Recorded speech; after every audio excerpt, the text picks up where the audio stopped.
guys, welcome back to my channel. It's Mon Too Cute. Happy New Year. We made it to year 2020. Oh my god, so excited. If you are a subscriber, thank you guys so much for rocking with me for the past couple of years. Thank you for always coming back and for encouraging me to post.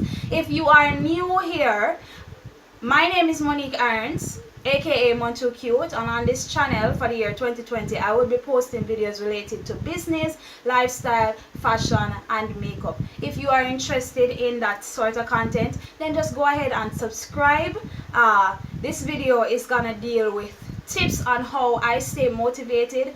I just want to share what I do, maybe it can encourage you, and if you have any other tips you can just leave them in the comment section. I love to read your comments and I love the feedback. So if you are interested in this, as I said, we're just gonna get straight into the video. How about you? But 2019 for me was a learning year. It was a year of lessons and just making mistakes and learning from them and growing also as a person, as an individual, as an entrepreneur, as a mom. I grew in so many aspects of my life and I learned so much that I'm going to take with me into 2020.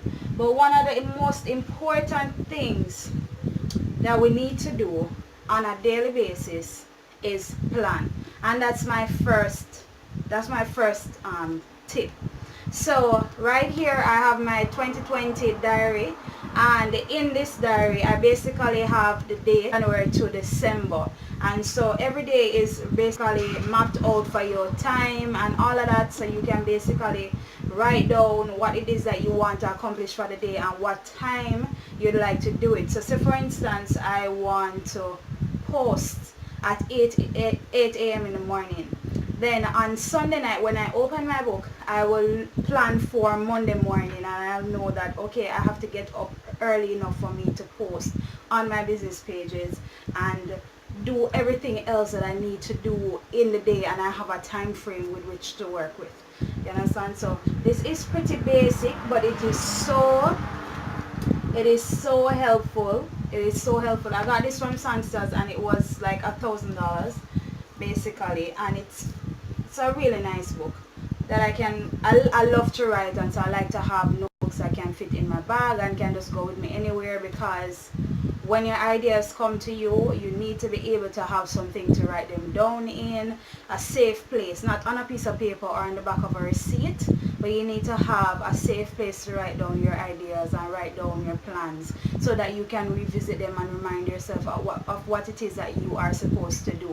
So this is the number one way I stay motivated. I plan ahead of time and I hold myself accountable to do the things that I said I would do in a particular day.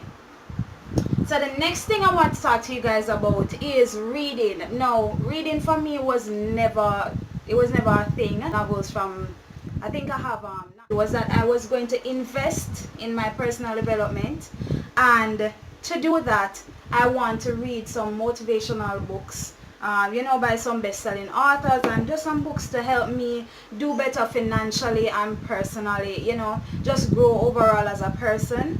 And so I found these two books. Again, all these books are from Sangsters books shop. Is it bookshop or bookstore? Sangsters, right?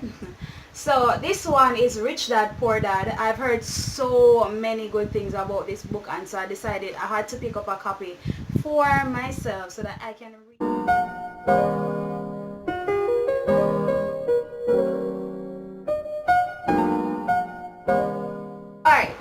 So let's look into some things that we are probably doing wrong or we are not doing. And this goes for me as well. I'm including myself. I'm just sharing what I've learned throughout 2019. A lot of times we plan on doing things like, for instance, setting a goal. I don't set long-term goals, and I'll tell you why. Not everyone will agree with me, but this is something personal for me. I find that if I set a goal for 5 years, and at the end of 5 years, if I haven't achieved that goal, then I feel like I failed. But I don't necessarily know if that goal was supposed to be achieved in 5 years. I'm going off my own knowledge, which is basically nothing. I believe that we are to allow ourselves to be led by God, and we are in business and in personal life, we're always to put God before whatever we're doing. So if we're planning to do something, it must always be done with prayer, and we must always, you know, be ready to receive what is happening, what is coming, right? A lot of times we're rushing and we don't know that we're rushing, you know. That happened to me this year when I wanted to get everything done. I was just like, oh my god, I need to like put on another product, and it occurred to me, you know, that I need to put more effort and into what I had already, instead of because getting them and putting them down wouldn't make any sense, you know. And it's the same thing for life. Like, what's the sense of just collecting stuff? Like, I want to get that, I want to buy that, and you're collecting it, you're buying a lot of clothes, you're buying shoes, and you're not going anywhere. Like, what's the point? At the end of the day, the money is going to rotten down, it's a go dry rot, you understand, and the clothes going to fall in a hole, and the ants going to eat them, and so on. I mean, at the end of the day, we have to be smart financially.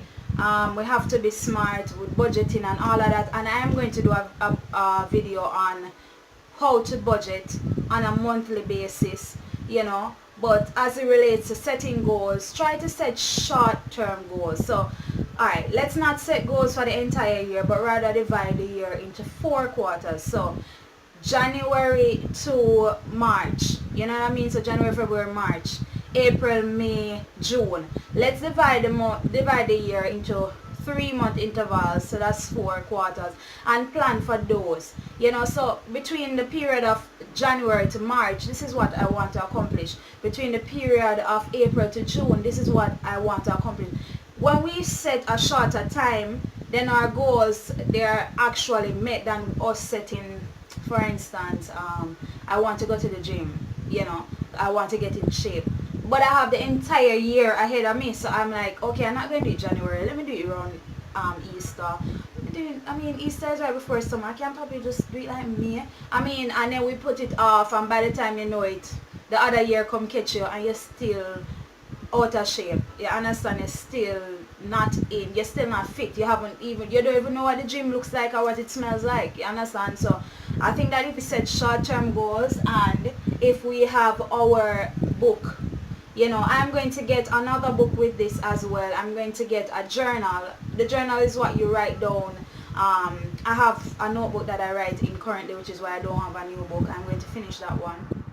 In the journal, you basically write what happened throughout your day, what you learned, what are some of the challenges, you know. Basically reflect on your day each day. When you do that, it solidifies everything that happens, because a lot of time we go through life, and because we don't reflect on it, we don't write it down, then it does not become real, you understand? And then you make the same mistakes over and over, because you have not reached that state of realization that, oh, this happened and this is what I need to do differently. So when we write down in our journals on a daily basis, then we are reflecting on our days, and we're reflecting on what happened, and we can now make an informed decision as to what to do next. Yeah. That is my take on how to stay motivated for 2020. If you like this sort of content, please give my video a thumbs up. And if you like my channel, if you like the content that I'm putting out, or you want to see me again, go ahead and subscribe and hit that notification bell so that you are notified whenever I post a video. As always, thank you guys so much for watching, and I'll see you in my next one.